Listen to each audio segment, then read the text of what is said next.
Maneka classics, कथा, किस्से आणि बरच काही.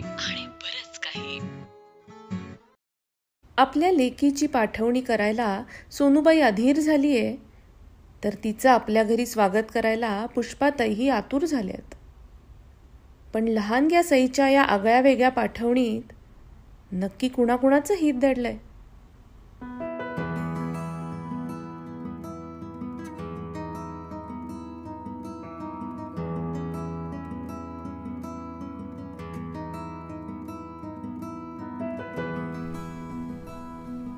कथा पाठवणी. लेखक अरविंद गोखले. वाचन वैभवी भिडे. सई 10-11 वर्षांची लुकडी सावळी परकरी पोर. परकरही विटका. चोळी गाठ मारून चपाट छातीवर चापून बसवली होती. नाकात काळा दोरा अडकवला होता. अप्र्या कपाळाखालचे गढूळ डोळे मात्र विलक्षण बोलके वाटत होते. बोलके, पण आता मात्र ते मूकपणे झुरत होते, एकसारखे झिरपत होते. हळद लागण्याआधीच ती परक्या घरी चालली होती. घर चांगलं मिळालं होतं. बंगल्याचा अर्धा तळमजला, भोवती फुलझाडं. मालक चांगला नोकरदार होता. सईला नवे कपडेही करणार होता. खाण्यापिण्याचाही वांधा नव्हता आणि चांगली 2 मुलंही होती. आपली लेक चालली याचं सोनूबाईला जराही दुःख होत नव्हतं. तिची बोळवण करायला ती उलट अधीरी झाली होती. सई नीट नांदेल की नाही हीच एक तेवढी काळजी. नीट वागो, वेंधळेपणा करू नको, मुलांना सांभाळ, त्यांना रडवू रागवू नको. ती पुन्हा पुन्हा सईला बजावत होती. मध्येच तिच्या दंडाला धरून खेचत होती. पाय उचल की भराभरा, तुला सोडून मला पुढं जायचंय, 4 घरची कामं आहेत. सईच्या डाव्या पोटरीत गोळा आला होता. रस्त्याच्या बाजूला एक उखडलेला चौथरा होता. त्यावर अंग टाकून द्यावं आणि चांगली झोप काढावी असं तिच्या मनात येत होतं. ह्या वेळेला वस्तीत उन्हं आली असतील. बखळीत उकिडव बसून उन्हं अंगावर घेत कोंबडीची हिंडणारी पिलं, मुलांचा बैदुलाचा खेळ, आंधळ्यांच्या माळेचं भजन, हे सगळं ऐकणं पाहणं केवढं गमतीचं होतं. पण ते सुख संपलं होतं आणि दुसऱ्याच्या घरी राहायचं संकट आलं होतं. सईला आईचा संताप येत होता. पैसे मिळावेत म्हणून एवढ्याशा मुलीला. सोनूबाई एका घराशी थबकताच ती अधिकच भडकली. मागल्या पावली पळून जायला बघू लागली. सोनूबाईने पदर नीट घेतला. तिची मुद्रा आर्जवी झाली आणि डोळ्यात अभिमान भरून आला. सईचा हात पकडून ती म्हणाली, चल, आणि मी सांगितलेलं इसरू नको, कशाला हात लावू नको. मालकनी बाई सांगतील तेवढंच ऐक. पुष्पाताई वाटच पाहत होत्या. पहाटेपासून त्यांची झोप उडाली होती. उशीवरचं डोकं उचलून पलीकडे झोपलेल्या सुनीता शेखरकडे त्या 3-3दा पाहत होत्या. हे झोपलेले 2 जीव जागे झाले की सगळं घर डोक्यावर घेत. पुष्पाताईंचा आणि वसंतरावांचा सगळा वेळही घेत. मग काही करायला कुठे जायलाही जमत नसे. हॉटेल, फिरणं, सिनेमा, साधं गच्चीत उभं राहून गप्पा मारणं, काही होत नसे या मुलांपायी. पण आता सुटका होणार होती. थोडी सवड मिळणार होती. लग्नानंतर लगेच लागलेल्या 2 पोरांचा ताण सैल होणार होता, तो सांभाळायला ठेवलेल्या मुलीकडे पोरं सोपवून. शेजारी काम करणारी सोनूबाई आदल्या दिवशीच सांगून गेली होती. पण ती खरंच म्हटल्याप्रमाणे मुलीला घेऊन उगवेल की नाही कुणास ठाऊक. पुष्पाताईंची सकाळ ह्या काळजीतच जाऊ लागली. मुलांसाठी बाई मिळवणं ही सगळ्यात अवघड समस्या होती. पैसे देऊन सुद्धा चांगली मोलकरीण मिळत नाही ह्या जाणीवेनं त्या सकाळीच चिडीला आल्या होत्या. आणि तरीही आशेने सोनूबाईची वाट पाहू लागल्या.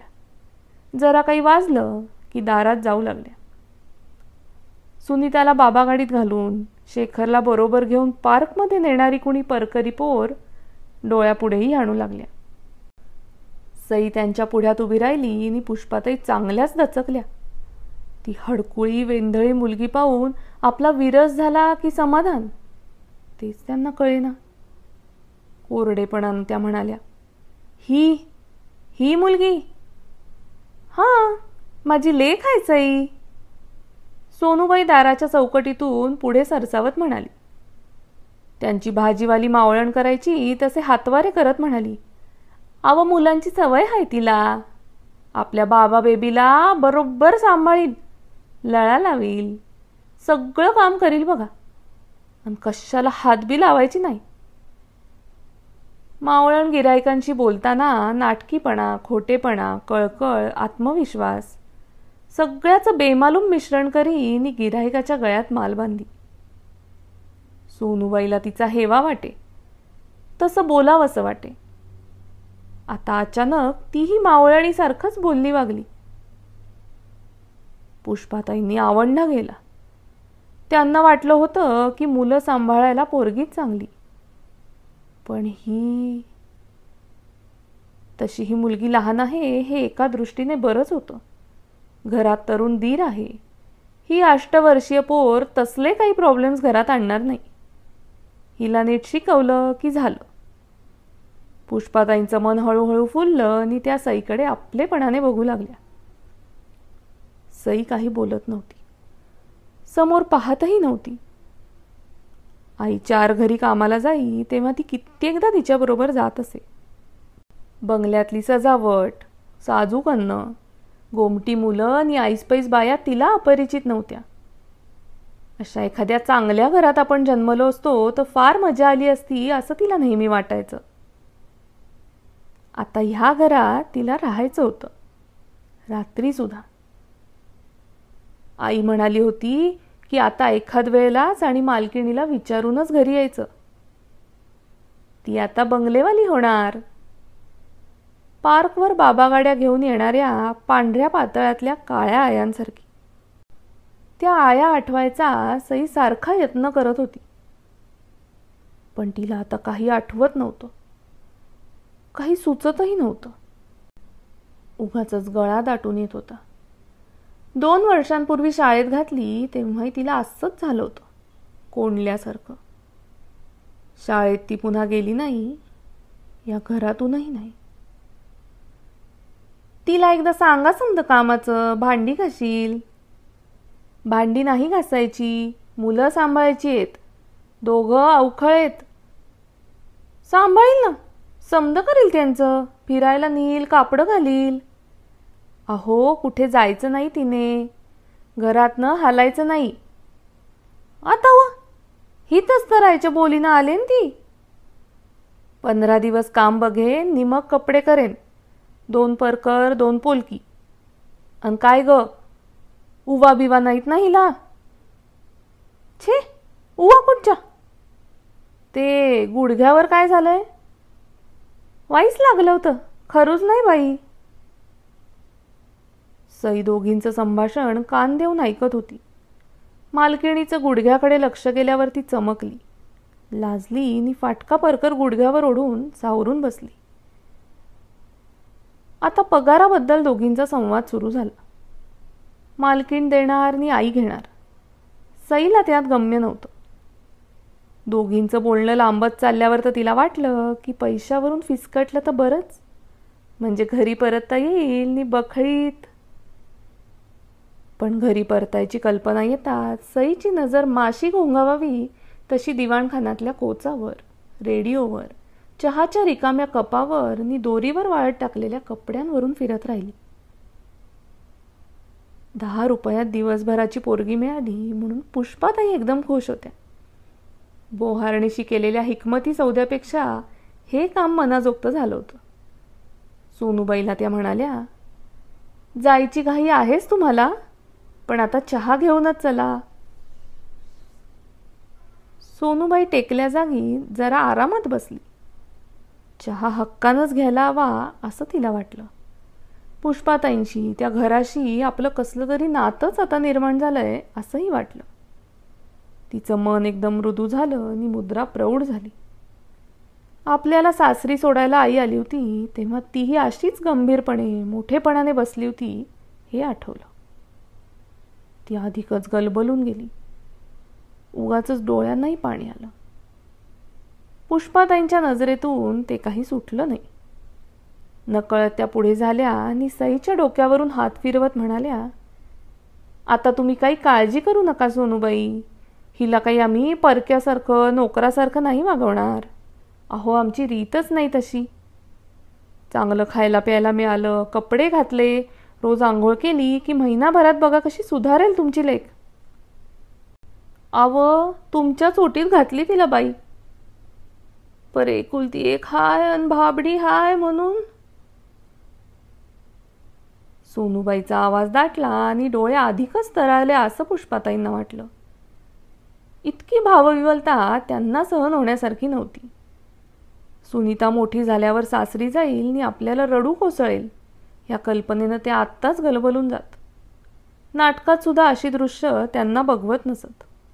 त्या झटकन उठल्या आणि चहा करायला आत गेल्या. पुष्पाताई गेल्यावर सोनूबाईचा चेहरा नेहमीसारखा झाला. कामावर जायला उशीर होतोय या जाणीवेनं ती चुळबुळू लागली. सईवर एकदम खेक असली. वेंधळ्यासारखी काय बसलीस ग? अंधारात चाहूल लागून म्हणाली, मालक आले, उठ. मुलं पण हायत, घे त्यांना जा. सुनीता शेखरला जरा हिणवून वसंतराव घरी परतत होते. रोज सकाळी बाहेर चक्कर मारून येण्यासाठी दोघं जण हट्ट धरीत. मग वसंतरावांना सगळं काम सोडून जावं लागे. सुनीताची बाबागाडी ढकलावी लागे, पळणाऱ्या शेखरला धरावं लागे. वाटेत भिरभिर, चेंडू, चॉकलेट काहीतरी घ्यावंही लागे. वसंतराव कंटाळून गेले होते. मुलं सांभाळायला कोणी ठेव म्हणून बायकोच्या मागे लागले होते. पण 4 ठिकाणी सांगूनही कोणी मिळत नव्हतं. अखेर मिळाली बरं ही मुलगी. मुलांची चाहूल लागतात चहा गाळायचं तसंच टाकून पुष्पाताई बाहेर येत नवऱ्याला म्हणाल्या, ही पहा सई. मग सईचा दंड धरून त्या बागेत फाटकाशी आल्या. पातळाला झोमणाऱ्या शेखरला म्हणाल्या, ही सई, आता हिच्याशी खेळायचं, पप्पांना नाही हा त्रास द्यायचा. बाजूला कशाबशा उभ्या असलेल्या सईला म्हणाल्या, घे सुनीताला गाडीतून घे. दुपटं भिजलंय का बघ बरं. सई मुलांना कशी घेते हे पाहण्यासाठी त्यांची मान कलली नि डावा हात कमरेवर गेला. नकळत त्या वसंतरावांजवळ सरकल्या नि फोटोला उभं राहावं तशा उभ्या राहिल्या. सोनूबाई पदर सावरून दाराआड उभी राहिली. मालक सज्जन दिसतोय हे तिनं सराईतपणे ओळखलं. दोन्ही मुलंही रोगी रडकी नाहीत, म्हणजे सईजवळ सहज राहतील. पण बाबा गाडीतून सई मुलीला नीट उचलील का पाडील? दोघा मुलांना एकदम कसं सांभाळील पोर? फिरायला नीट नेईल की नाही? तिचं आईचं मन परत चुकचुकू लागलं. आता सुनीता पडली आणि शेखर रडला तरी वसंतरावांना मात्र पर्वा नव्हती. तेच उठले होते. त्यांना सकाळचा वेळ परत मिळणार होता. संध्याकाळी बायकोबरोबर भटकता येणार होतं आणि रात्री. वसंतरावांनी खुशीत पुष्पाताईंचा दंड दाबला आणि म्हटलं, मिळाली अखेर, गुड. चल चहा कर आता. अय्या, पुष्पाताई लगबगीने म्हणाल्या नि उतरवून ठेवलेला चहा गाळायला आत धावल्या. वसंतरावही शिळ घालत त्यांच्या मागोमाग गेले. सोनूबाई मागे सरकली आणि दाराच्या चौकटीत उभी राहिली. तिकडे शेखर मातीत बसला होता आणि कसल्याच्या किड्याला टोचत होता. घसरणारी बाबागाडी एका हातानं पकडून दुसऱ्या हातानं सई सुनीताला उचलू पाहत होती. सुनीता रडत होती. सईकडे जातही नव्हती. सईला काही तिला बाहेर काढता येत नव्हतं. मध्येच तिचं लक्ष खाली बसलेल्या शेखरकडे जात होतं. मग सुनीताला सोडून ती शेखरकडे जात होती. खाली वाकून किड्याकडेही बघत होती. खाली वाकली की फाटक्या परकरातून खरजेची जखम दिसत होती. सुनीताचं रडं वाढत होतं, बाबा गाडी हलत होती. सईचा गोंधळ काही कमी होत नव्हता. सोनूबाई नुसतीच उभी होती. पुढे होऊन सईला मदत करावी, शिकवावं असं तिला सुचलंही नाही. सासरी आल्यावर पहिल्याच दिवशी भांडी घासायला सोनूबाई गेली तेव्हा तिला तरी कुठे काही येत होतं. भांड्यांची आठवण येताच ती अस्वस्थ मात्र झाली. इतक्यात चहाचा कप घेऊन पुष्पाताई आल्या आणि म्हणाल्या, चहा घ्या, बसा. मालकांचा? आमचा होईल नंतर, तुम्हाला जायचंय, तुम्ही घ्या. दाराच्या एका बाजूला होऊन सोनूबाई मनापासून सावकाश चहाचे घोट घेऊ लागली. दुसऱ्या बाजूला टेकून उभं राहून पुष्पाताई फाटका पाचचा गोंधळ पाहत तृप्तपणे उभ्या होत्या. सईचा गोंधळ, सुनीताचं रडणं, शेखरचा छंदिष्टपणा, कितीतरी दिवसांची ठुसठूस आता आटोपत होती. मुलं थोडी बाजूला राहणार होती. आता क्लबात, सिनेमाला जाता येणार होतं. पातळ खराब होणार नव्हती आणि नवऱ्याची चिडचिडही कमी होणार होती. सुटसुटीतपणा, स्वातंत्र्य, तारुण्य, पूर्वीचं प्रणयी जीवन सगळं परत येणार होतं. संसाराला वेगळाच आकार येत होता. एक नवा जीव, एक मुलगी घरात पाऊल टाकत होती. आता तीच सगळ्यांना सुखी करणार होती. पुष्पाताईंच्या चेहऱ्यावर समाधानाचा एक एक थेंब उमटत होता. आणि तिकडे बघत आपल्या लेकीचं कल्याण होणार नि ठिगळाच्या संसारात महिना 10 रुपयांची भर पडणार म्हणून सुखावलेली सोनूबाई भरपूर साखर घातलेल्या कडक चहाचा एक एक घोट अगदी चवीने घेत होती. आता आपण ऐकलीत अरविंद गोखले लिखित वैभवी भिडे यांच्या आवाजात पाठवणी. ही कथा एप्रिल 1962च्या माहेर मासिकात पहिल्यांदा प्रकाशित झाली होती. ही मेनका प्रकाशनाची 2022ची प्रस्तुती आहे.